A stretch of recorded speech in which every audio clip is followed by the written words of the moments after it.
All right. In order to ensure that everyone can clearly hear our presenters and hopefully avoid any technical difficulties, I'll be muting everyone as we go along. But I'll still ask you to please mute your own line by either pressing *# or selecting the mute feature on your desk phone or mobile device. Again, please be sure to share your questions, comments, reactions in the Q&A pod. You'll find that in the lower left-hand corner of the presentation screen when we get there. And then once the presentation is complete or as we go along, we'll make sure to get those questions and comments responded to. Again, we'll be sure to share the recording, the transcript, and make sure that all the presentation materials will be shared along with that. You'll be able to download some of those at the end of the presentation. Again, that'll be in the lower left-hand corner of our last screen or our closing screen. So just go ahead and double-click on those if you would like to download them straight from the webinar. But again, we'll be sure to send everything out.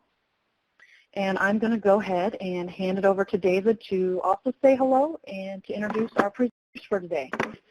Press 1 to enter the conference. Thank you, Jessica.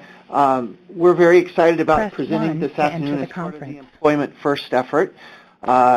We have Paige Eastin from the Iowa Client Assistance Program and Leanne Russo from Vocational Rehabilitation here.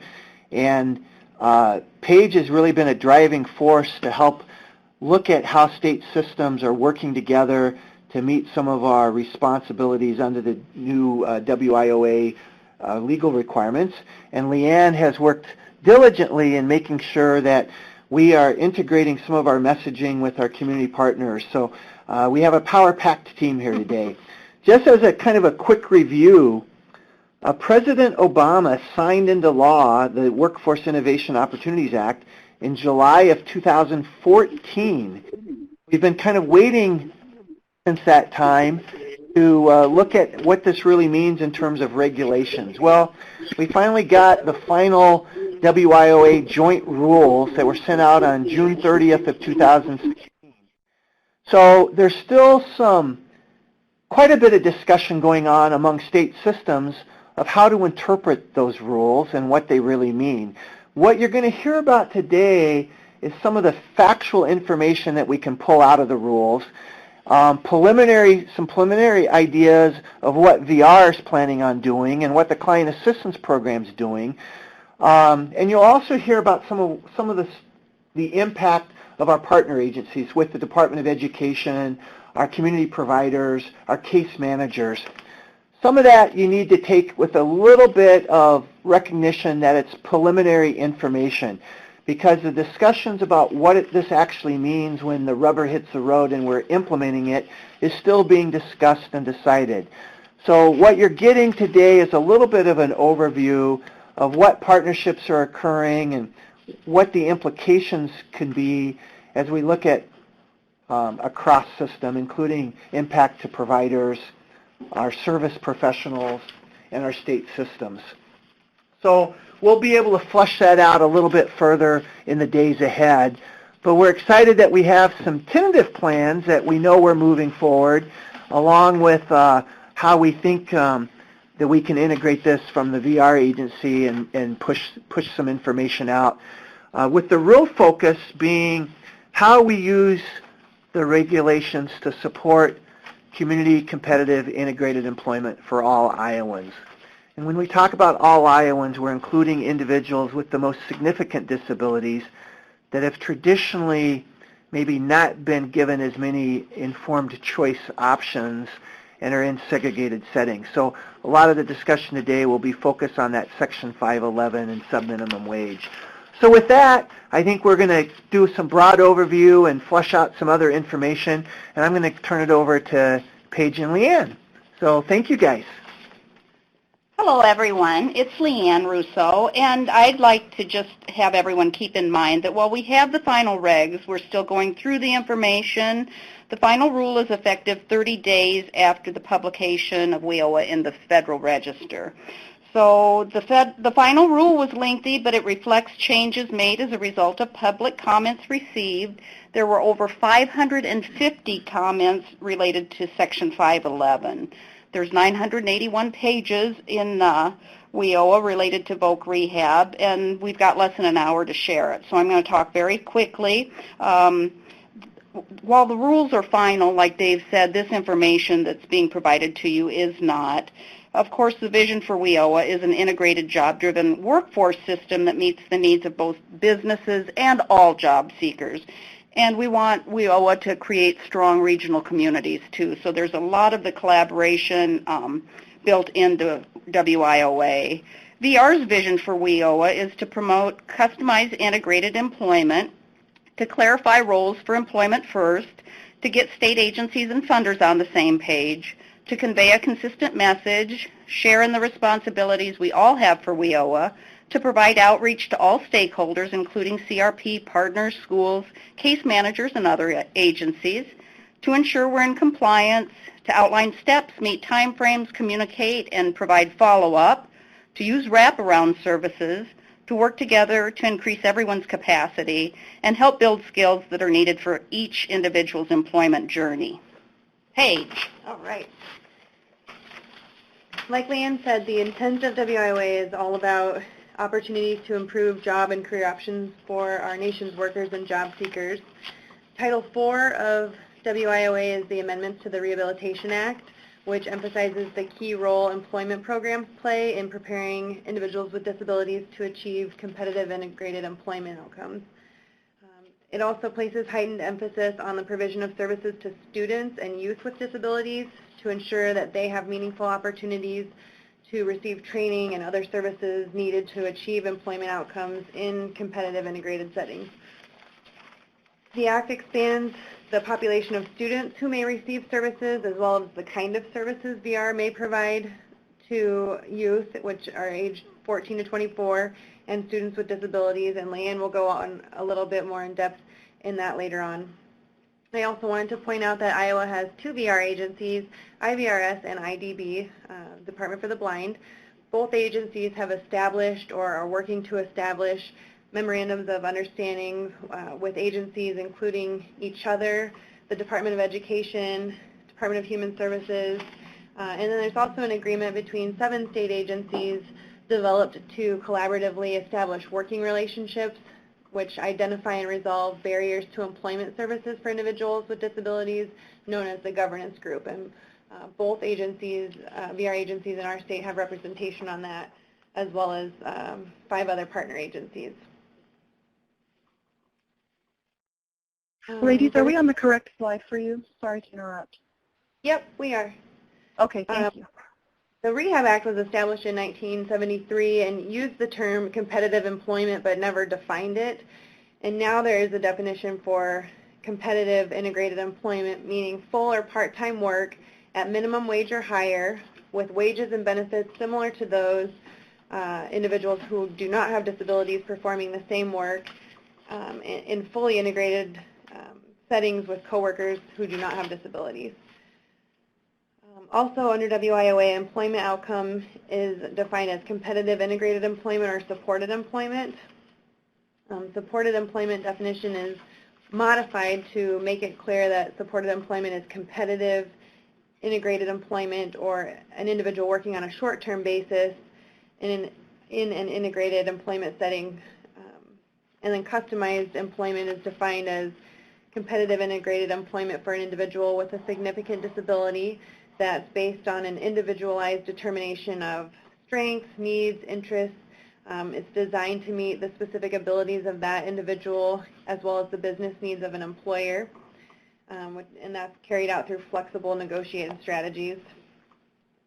Also new under WIOA is Section 511, which requires a series of steps that must occur before an individual under the age of 24 can be placed in a job paying less than minimum wage, and we'll talk about that here in just a few more minutes.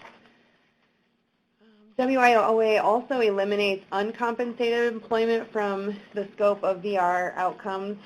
An example would be if somebody had a previous employment goal of being a homemaker, that is no longer considered an acceptable employment outcome. And then finally, Section 503 requires that federal contractors or subcontractors set affirmative action goals and report progress their workforce must be comprised of 7% individuals with disabilities.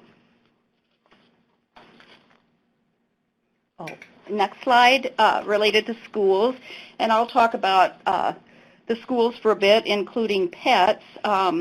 This slide should also say, as you can see the statistics, the data should reflect that 1 in 8 individuals in school have a disability. So, wow. I understand that the Individuals with Disabilities Education Act is being rewritten at this time, and also our partners over at the Department of Education are having their attorney go through the WIOA final rules to ensure that they implement a process that their systems can manage. But we know that Section 511 establishes roles and responsibilities for VR and the Department of Ed in assisting youth to maximize opportunities to achieve competitive integrated employment through services provided by state VR systems and local educational agencies. The limitations imposed by 511 require people with disabilities, including youth with disabilities, to satisfy certain service-related requirements in order to start or maintain subminimum wage employment. Congress makes clear that youth with significant disabilities must be given every opportunity to receive the services necessary to ensure the maximum potential to achieve competitive integrated employment. 15% of our state Title I funds in VR must be used for what's called pre-employment transition services. The term is PETS. We also know going forward that youth are going to come out of schools with very different experiences and employment histories going forward. So that's good news. We want to make sure that Voc Rehab and our community partners, our CRPs, are aware that VR can pay for PETS activities through a CRP. It's critical to have a good relationship with schools so when students graduate, CRPs can help work on employment. There are required PETS services that are provided directly to students with disabilities and also authorized activities that the state may provide if sufficient funds are available to improve the transition of students with disabilities from school to post-secondary education or an employment outcome. So PETS applies to all students with disabilities enrolled in educational programs, including post-secondary ed, so long as they satisfy the age requirements. PETS are to be widely available to all students, and there's no requirement that a student apply or be determined VR eligible to receive PETS. VR must provide PETS to those who have applied to IVRS, but also to those who haven't. If a student with a disability hasn't been made eligible and receives PETS, they're called recipients of services in WIOA. All students are considered potentially eligible, and this phrase only applies in the context of PETS. The 5 services shown are all required activities, although not all students have to receive all 5. Since not all 5 services are required, they're always based on a student's need. PETS only applies to students with disabilities, not youth with disabilities. And again, I just want to emphasize that nothing prevents VR from coordinating PETS with CRPs. Now, transition services are those who can be provided to both youth and students with disabilities, and the youth, again, is 14 to 24. These are rehab services that include job placement, which is not a PET service. Transition services include things like customized integrated employment, post-secondary or vocational training, anything outcome-oriented to promote movement from school to post-school activities. So just look at PETS as being the earliest set of services available to a person with, or a student with a disability. And PETS and students with disabilities apply to those who are homeschooled or in other recognized educational programs, including post-secondary ed, again, as long as the age requirements are met. But this doesn't mean that Voc Rehab pays for tuition or college costs under PETS. Youth with disability is broader and not tied to participation in an educational program, so you can look at transition services as representing the next set of services available to youth and students with disabilities. If additional services are needed for a student to participate in PETS, such as maintenance or travel or uniform, assistive technology, or independent living, that student would need to be eligible for VR in order for us to pay and have an IPE or have the school absorb the cost depending on the service. So Voc Rehab, again, is not required to get an application for a student or a youth with disability receiving transition services. Just to go over the services briefly, the job exploration counseling includes any counseling to assist a student with a disability to learn and understand the demands of the workforce, the types of jobs available, the skill requirements needed to perform the essential functions of the job, and job experiences so the student with a disability can make an informed choice. The work-based learning experience includes in-school or after-school opportunities or experience that are outside the traditional school setting and provided in an integrated environment to the maximum extent possible. Examples of this could include internships. Counseling on opportunities includes counseling on how to enroll in comprehensive transition or post-secondary educational programs at institutions of higher education and what needs to be considered in the decision-making, such as a discussion on disability supports, the course of study related to post-secondary training, etc. Workplace readiness training is designed to develop social skills and independent living skills in order to demonstrate the work ethic, attitudes, and behaviors for a competitive, integrated employment environment. Self-advocacy instructions involves training, instruction, and counseling on self-advocacy, skill development, and may include establishing opportunities for peer mentoring. Changes in the Rehab Act highlight the importance of transition and other matters affecting students and youth with disabilities with regard to coordination of services between state VR and non-educational programs. And here's where the case managers and our community partners play a very important role. Paige? Okay, going back to Section 511, which is one of the biggest changes, this section puts limitations on the use of subminimum wages for youth. The restrictions are effective as of July 22nd of this year, 2 years after the Act was signed. Section 511 requires coordination and documentation for youth with disabilities before they can enter into any subminimum wage employment. That documentation must show that they have received pre-employment transition services like Leanne just described. The Act emphasizes a heightened role of VR in coordinating with school officials, any referrals of students to sheltered employment settings. It also places limitations on the use of subminimum wage as well as prohibits employers from hiring youth with disabilities unless they are afforded meaningful opportunities to access services, including transition services under IDEA.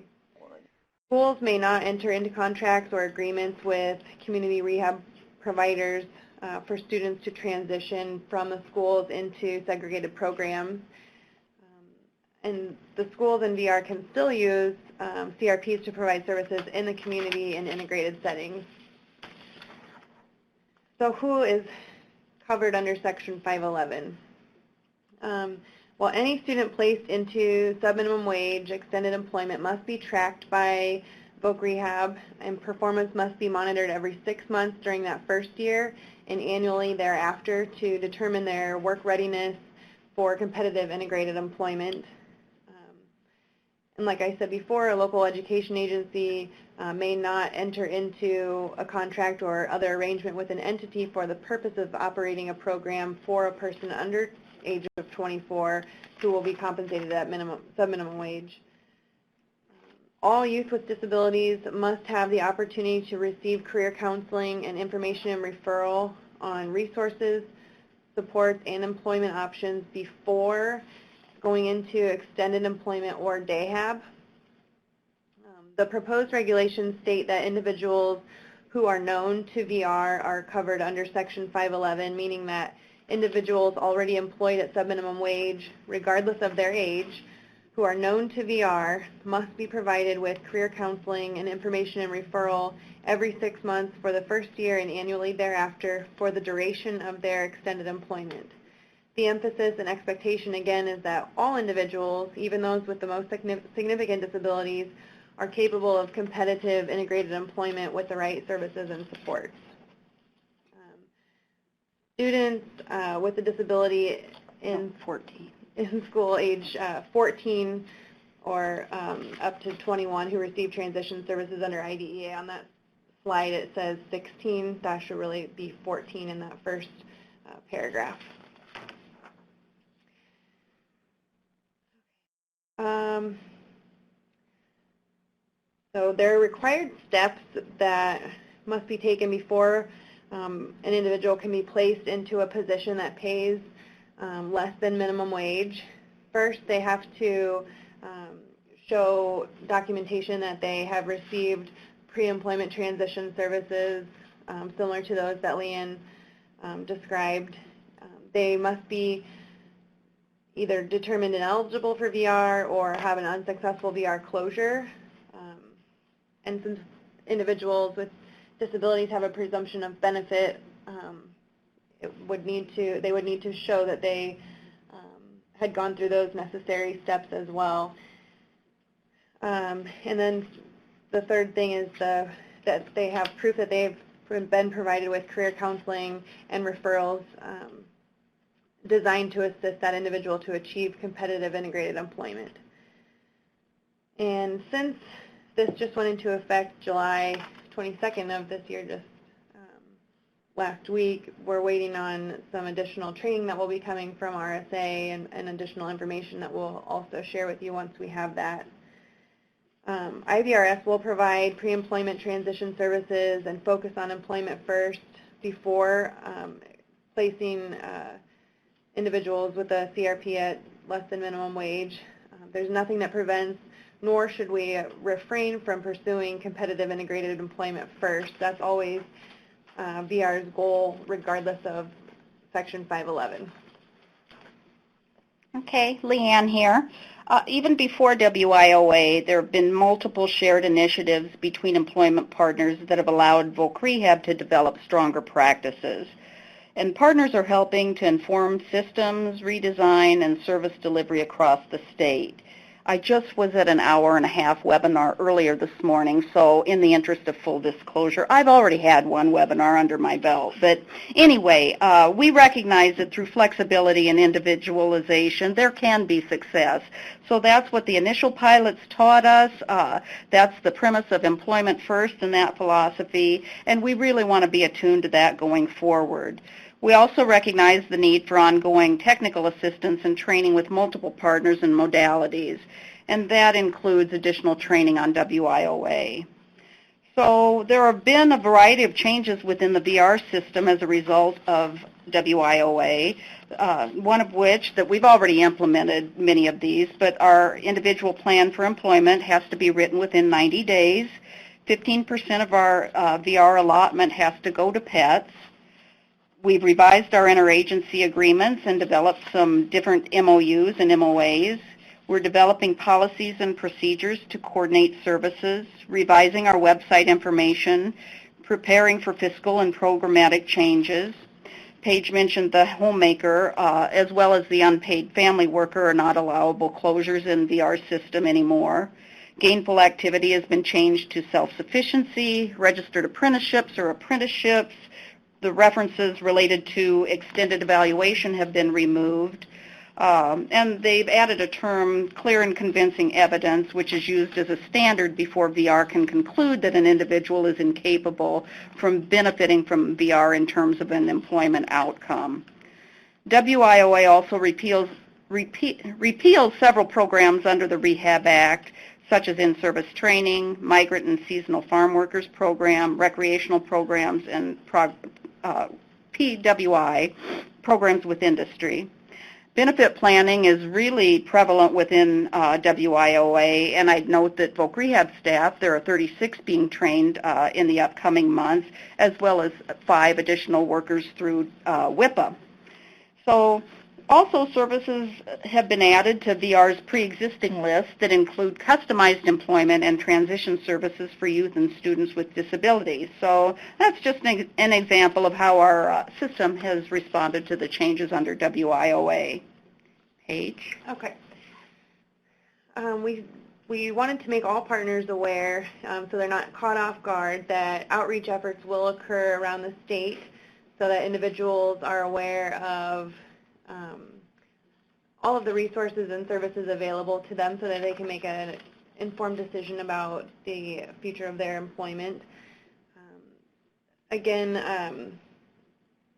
a VR agency must provide that career counseling and information referral piece to individuals with disabilities regardless of age who are known to VR to be employed by an entity holding a Section 14C certificate employed at sub-minimum wage level. Nothing requires a VR agency to provide the services required by this section directly. They may contract with other entities, other public or private service providers as appropriate to fill that requirement. However, the contractor providing the required services on behalf of VR may not be an entity holding a special wage certificate under 14C of the Fair Labor Standards Act. So a CRP couldn't provide that on behalf of the VR agency. We're not exactly sure how it's going to look at this point, but there will be some outreach efforts to individuals currently working at sub-minimum wage to help them access services if they choose to do so. And then also with respect to an entity holding a 14C certificate that has fewer than 15 employees, when an individual employed at sub-minimum wage is referred to VR by the CRP, VR must also inform that individual within 30 calendar days of the referral of self-advocacy, self-determination, and peer mentoring training opportunities available in the community. Those services also cannot be provided by the entity holding the 14C certificate. The line career counseling, however, it does say that benefits planning can be part of the information and referral or the career counseling piece. Hey, Paige, I'm going to jump in here. This is a little dangerous since we're going off script here, so I'm sure you'll pull me back if I get offline here. But I want to flesh this out a little bit further to give you some ideas of what we're talking about for implementation pieces. Because Paige has worked with some feedback from Disability Rights Iowa on putting together what I call a toolkit of resources. So the thought is we will be in the immediate days ahead sending out electronically to VR staff across the state this resource kit, so that as you're out talking to families and individuals and youth with disabilities, there'll be a script that you can follow to talk about competitive integrated employment options. There'll also be opportunities to use that as we go out to our segregated settings or sheltered workshops, working with our community providers to be able to get information out to service professionals, families, and individuals with disabilities to let them know of some of the changes that the Workforce Innovation Opportunities Act is requiring. That information will be made available to community providers to also disseminate information. We also have met with Iowa Medicaid. We are making some changes with case managers and a guidebook that the case managers are using where this information will be coordinated or integrated into that discussion. So as case managers do quarterly and annual, semi-annual and annual reviews, part of their discussion will be upon talking about integrated community competitive employment options and how the funding would be aligned to support those. So we have communication that's occurring today that goes across systems.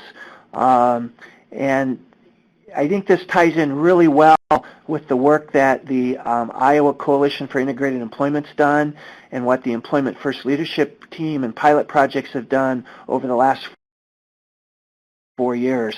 A number of providers and people in the state that are out in the forefront of moving this forward.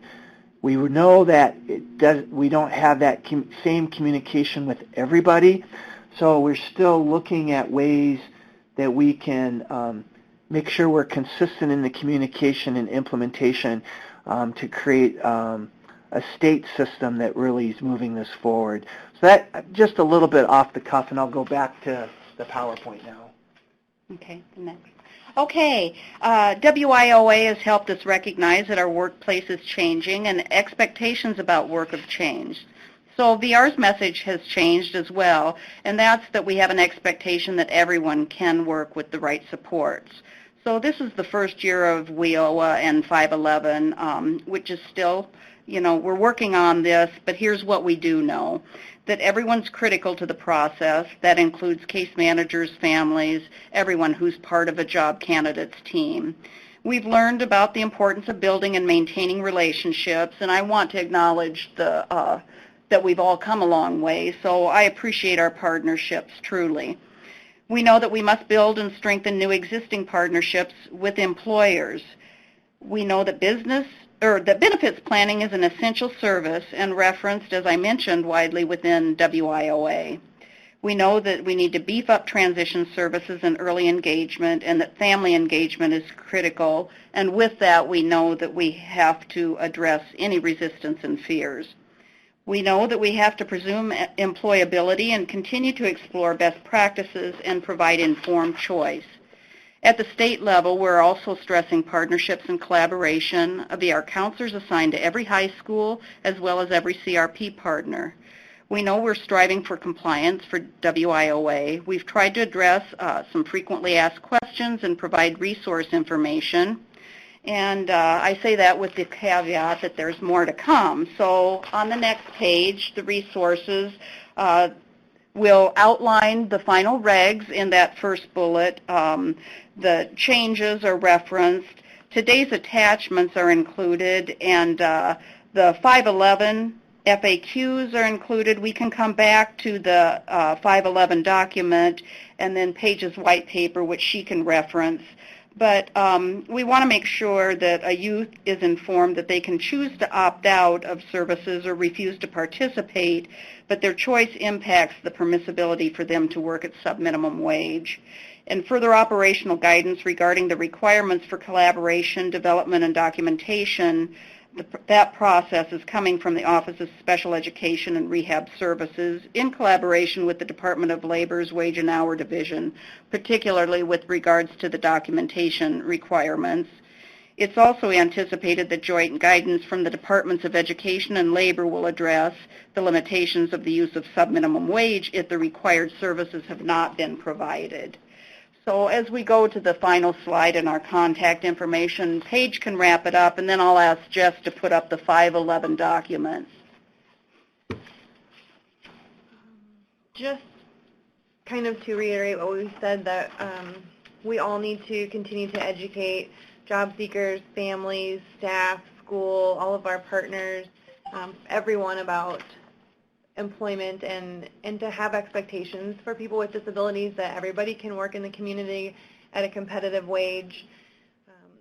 This includes, the need that we have for training, technical assistance, funding, and policies that are in compliance with the new legislation, and continue to collaborate and communicate in order to make a collective impact for all Iowans.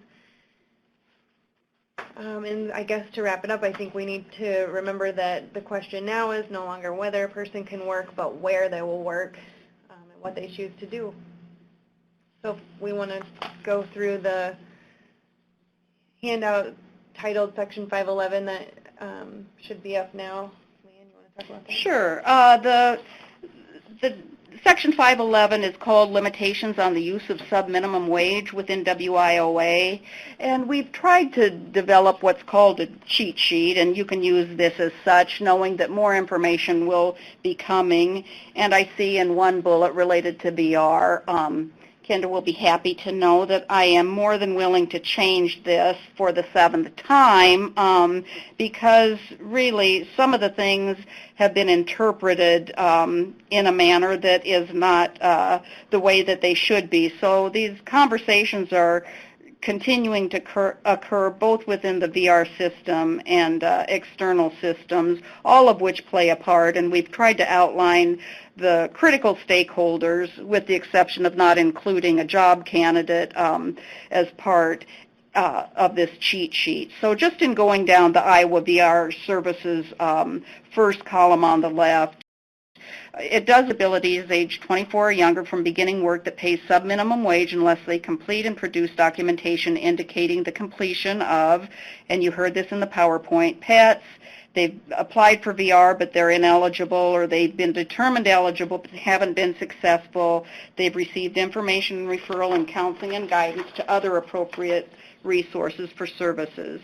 And all the services are designed to assist individuals in attaining competitive integrated employment. So Voc Rehab also has to consult with the Department of Ed to develop a plan or utilize an existing process to document the completion of required activities by youth with a disability. We've got to provide a youth with a disability documentation upon the completion of PETs prior to starting sub-minimum wage employment. For those who are 24 and above, we have to review every 6 months for the first 2 years of a person's sub-minimum wage employment and annually thereafter. VR has some documentation requirements, and these have to be made at the completion of an activity, and we need to also show that the individual exercised informed choice. And when VR is transmitting documentation of the last determination made when an activity is completed, we have to provide a cover sheet that itemizes all the documentation that we provided, career counseling, information and referral services. We've got to provide services to individuals who are known to VR who want to continue to be employed at sub-minimum wage. And we must provide an individual referred by a CRP with fewer than 15 employees of the 3 components Paige mentioned.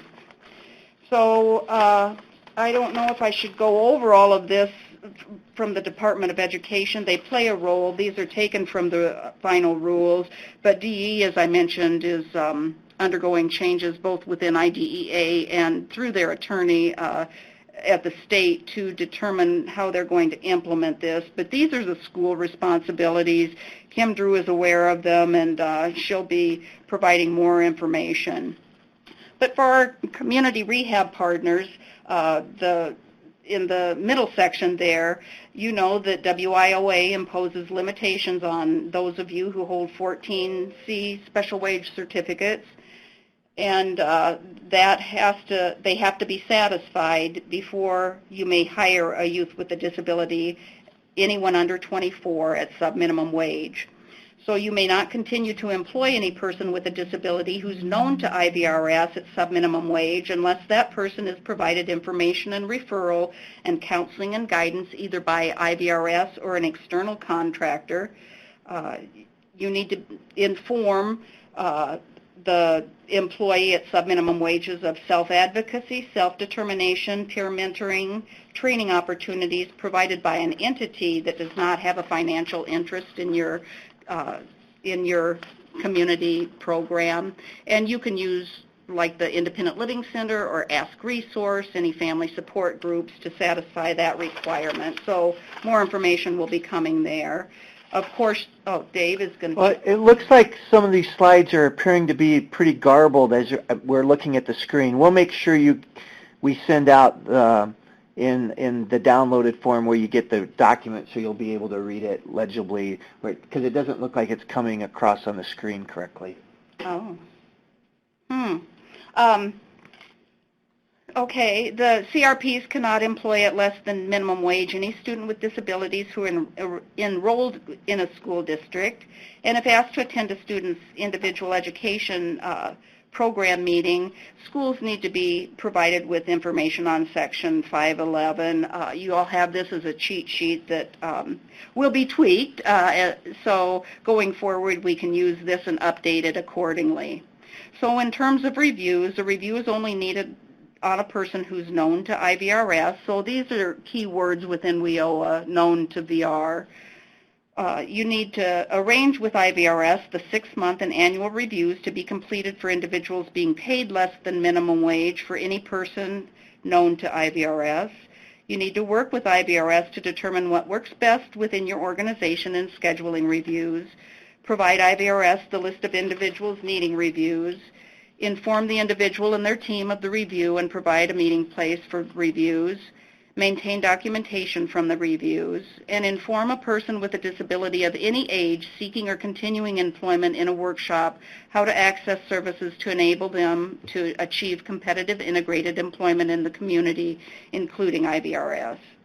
So individuals seeking or who are already employed at sub-minimum wage as of last Friday who are known to IVRS must receive counseling and guidance and information and referral services at least once a year. The first annual career counseling and information and referral services must occur no later than July 22nd, 2017, and annually thereafter.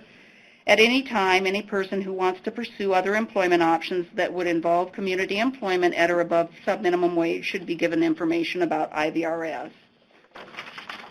And then the fourth bullet over there is related to case management, so thanks and a big shout out to Leanne Moskowitz who helped vet this information. Case managers, you're critical because we know you require an assessment of a member to determine their needs appropriate to work. We know that you're required ongoing monthly contact and monitoring to ensure that as a member's needs change, their service plans are updated accordingly.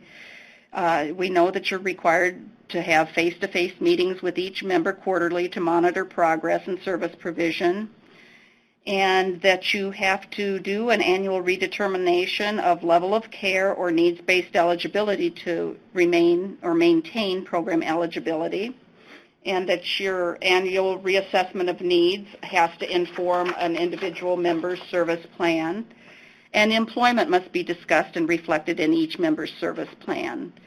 So pre-vocational services are not a prerequisite for supported employment. Many members will prefer to begin job seeking rather than participate in pre-voc services. Case managers also have to seek authorization from Iowa Medicaid Enterprise for the for Medicaid fee-for-service members or the managed care organization partners for managed care organization enrolled Medicaid members prior to authorizing to a workshop at which sub-minimum wages are paid. Prior authorization process for pre-vocational services must take into consideration a member's age, work experience, employment goals, and duration of pre-voc services. Career exploration services should engage a participant in identifying a career direction and developing a plan for achieving competitive integrated employment at or above the state's minimum wage. And documentation requirements must reflect a member's employment needs and preferences. Wraparound services should be considered to support a member in employment. Referrals to VR can be made for each member seeking employment with special consideration for those under age 24 seeking supported employment services.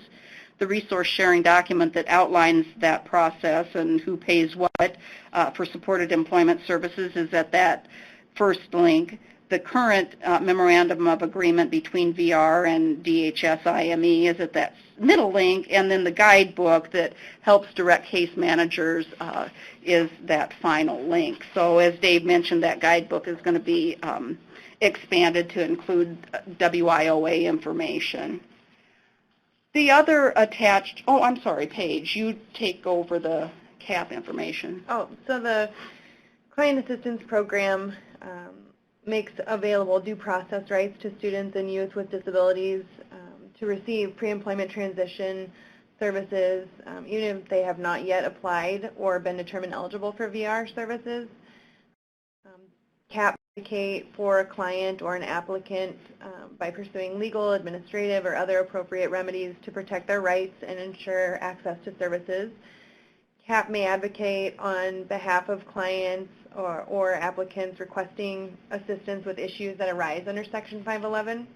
And CAP may review documentation if given permission from the individual or, when applicable, their guardian.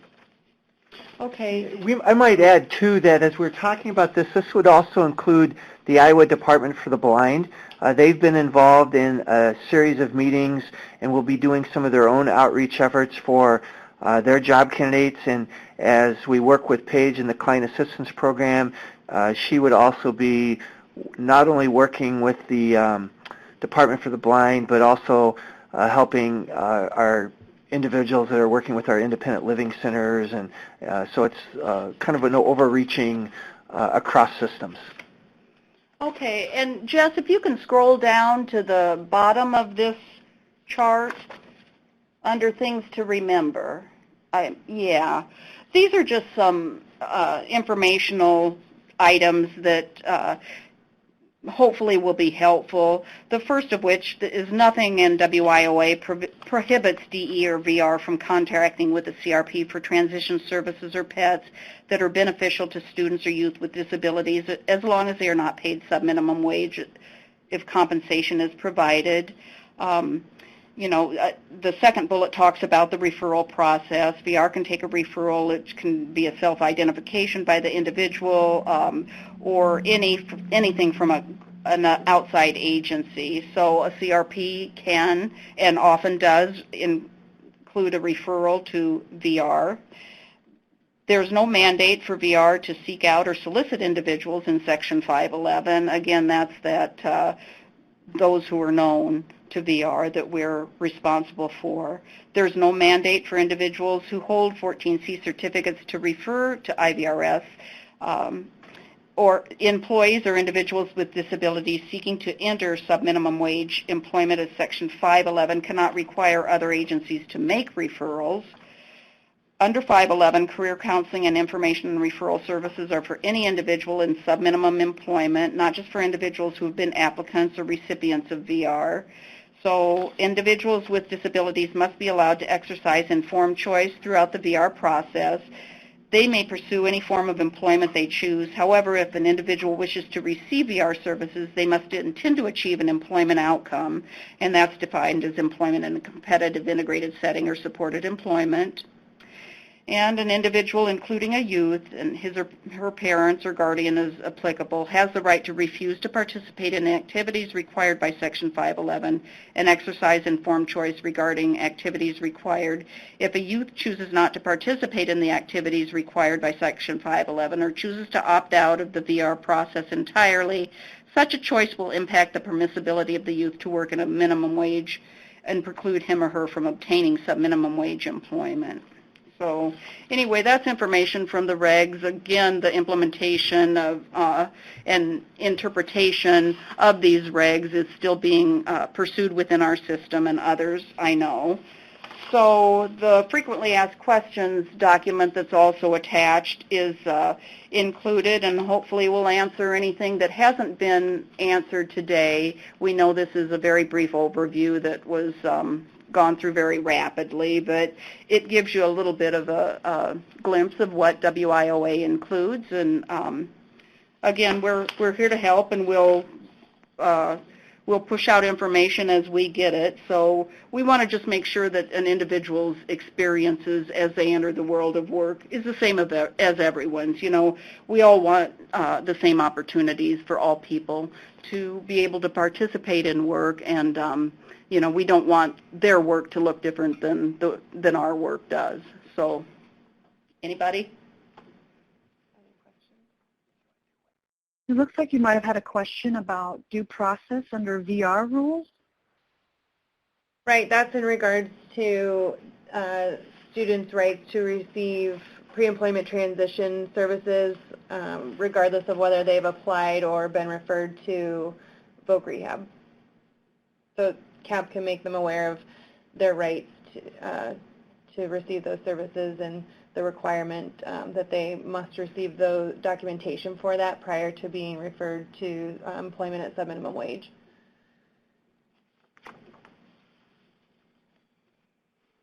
I might add, too, that one of the main purposes of the Workforce Innovation Opportunities Act is to really look at how systems are aligned and leveraging resources to increase employment outcomes for those with barriers to employment. And there's a focus on the one-stop delivery system also. So our workforce partners have been involved with a lot of these discussions that we're having. And there's a real emphasis on how we increase coordination among employment, training, and education programs. What's occurring in Iowa as part of our Unified State Plan is really a focus from the governor's goals on future-ready Iowa and how do we prepare our workforce to meet business needs. And certainly a key piece of that workforce are individuals with disabilities. So you'll hear about some work that the Department of Education is doing with work-based learning and how do we impact youth earlier and how we can be more successful. And the work-based learning strategies are a key component of that. We also, through our workforce partners, have a new initiative that's going on that's called the Disability Access Committee. This is going to be a standing committee that reports to the State Workforce Board. Now, the State Workforce Board just met last week, so this is really fresh news, hot off the press. But as the committee for the Standing Workforce Board, there'll be representatives from the Department of Ed, Workforce Development, Department of Aging, Voc Rehab, and the Department for the Blind. There will also be 7 other representatives that will include the Client Assistance Program, Protection and Advocacy, the Iowa Association of Community Providers, a provider of training services, a representative of Business, Labor, Chamber of Commerce, Economic Development, a member of the Olmsted Task Force, Employment Strategies, Employment Services Group, and an individual recipient or family member. So communication is being prepared to go out to those groups as we speak to kind of pull this together. So this is a brand new component that will be developed to look at how the one-stop service delivery system, including all of its partners, are engaging individuals with disabilities, including those with the most significant disabilities. It's looking at a program as well as physical accessibility. Also occurring with the State Workforce Board is how that gets rolled out on a regional basis.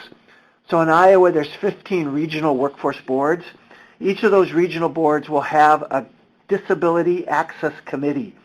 And the representatives on those regional boards will include somebody from the Department for the Blind, somebody from VR, somebody from a community-based organization, somebody from Adult Education and Literacy, somebody from the Workforce Center, somebody from local business, and someone representing labor or union affiliated. Again, that information is in the process of being communicated out.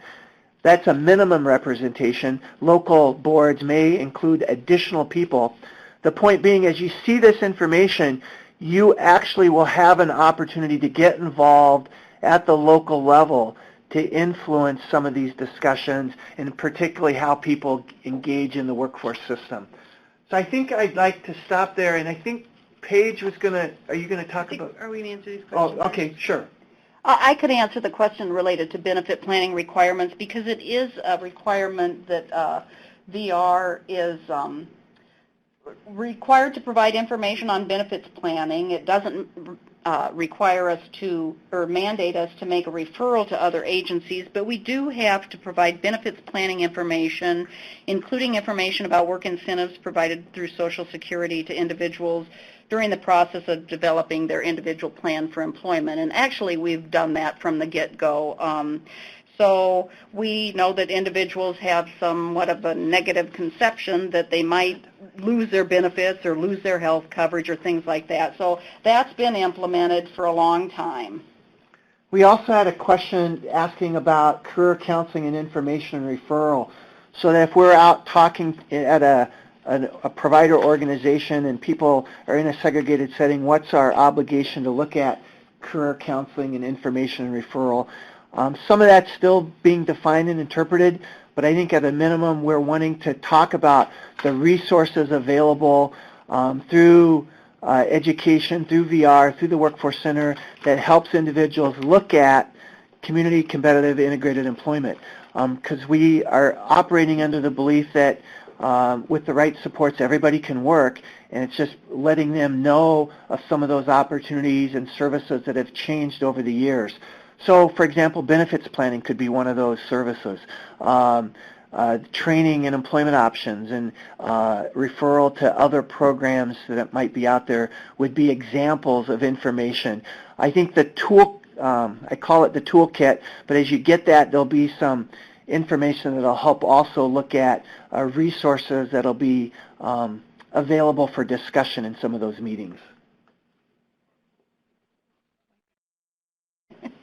Also in the materials, that Jess will send out with the Section 511 and frequently asked questions is a white paper that the Client Assistance Program drafted, and it really talks about the expectation that all individuals, even those with the most significant disabilities, is that they can work in competitive integrated settings given the right services and support, and that there's responsibility amongst all of us who serve individuals with disabilities in an employment capacity or focus, including expectations that folks can work, and that we as professionals truly have that belief and that we're driven to help them work in the community in competitive integrated settings.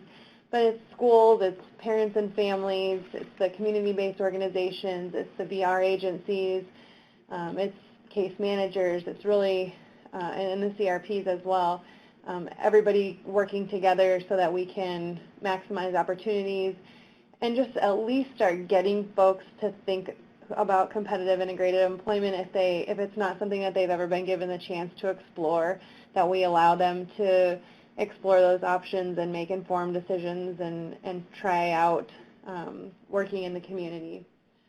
So that will be made available to you as well. I think there's a lot of information that came out here in the last 55 minutes. So I think as I'm listening to all the conversation, I kind of recognize it's a little bit chaotic as you try to process all the things that the Workforce Innovation Opportunities Act is attempting to do. And like we said, we were condensing this from 981 pages. That's just the Rehab Act. The Department of Labor is another 1,000 pages. So between the two of them, it was over 2,000 pages of Workforce Innovation Opportunities lingo. But hopefully as you get some of the handouts and you download those and access those, you'll have some tools that'll help you have some further discussions and be able to ask better questions when you have the opportunity to do that with your local service delivery staff. I'm going to turn it over to Jessica. And Jess, would you kind of do a forecasting of what's to come in the future? And I want to thank Paige and Leanne for their time and effort in pulling all this information together. Thank you. Jess, it's back to you. Thanks, Dave. Thanks, Leanne and Paige. You guys did a wonderful job. Sorry, everybody, for some of those technical difficulties, so to speak, or some of the formatting issues we had, but we'll get those corrected and get everything sent out to you. I want to draw your attention to the 511 FAQs and the sub-minimum wage limitations table. We need to make some adjustments to the other two docs, which includes the PowerPoint and sorry, I forget the name of the other doc, but we owe you two more. But I'll make sure to get those sent out to the whole mailing list. If you are not on the mailing list, please just shoot me a quick email with your contact information. And here I just shared my email again. And in the comments section there in the middle of the page, just shoot me a quick email. Some of you have already done that. I'll be sure to get you added to the mailing list so you can receive everything from today's webinar. Coming up on August 16th, will be our transition-focused webinar with Mary Jackson from IVRS, as well as Nancy Ankeny-Hunt from the Department of Ed, and Rebecca Kelson from Emmitsburg Schools will also be joining us, and they're going to talk to us about some of the transition work that's going on across the state and some strategies that we've found successful here in Iowa in connecting students with paid work before leaving high school. So again, that is going to be on August 16th from 1 to 2 p.m. So mark your calendars. I'll be sure to send out information on that as we get closer. Please share your feedback here in the poll. And if you haven't already, share your name and location and where you're calling from. I'll leave the room open so you can download the files that are available, respond to the polls, and share your name and information. And we thank everybody for joining us today, and we hope to see you August 16th. Have a great rest of the day.